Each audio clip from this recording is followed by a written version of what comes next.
Hello guys, আসসালামু আলাইকুম। সবাই কেমন আছেন? আশা করি সবাই ভালো আছেন। আজকে আমি আপনাদের সাথে শেয়ার করব কিভাবে আমরা পুলি পিঠা বানালাম।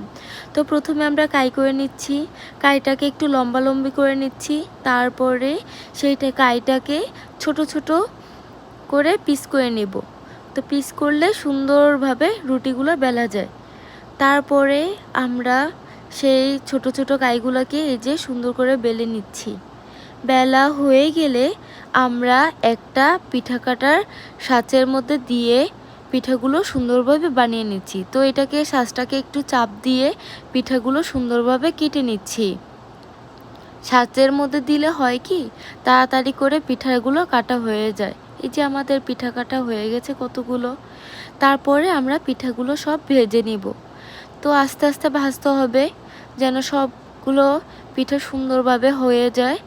তো এই যে পিঠাগুলো সুন্দর ভাজা হইতেছে, এই তো আলহামদুলিল্লাহ পিঠাগুলো সব ভাজা হয়ে গেছে।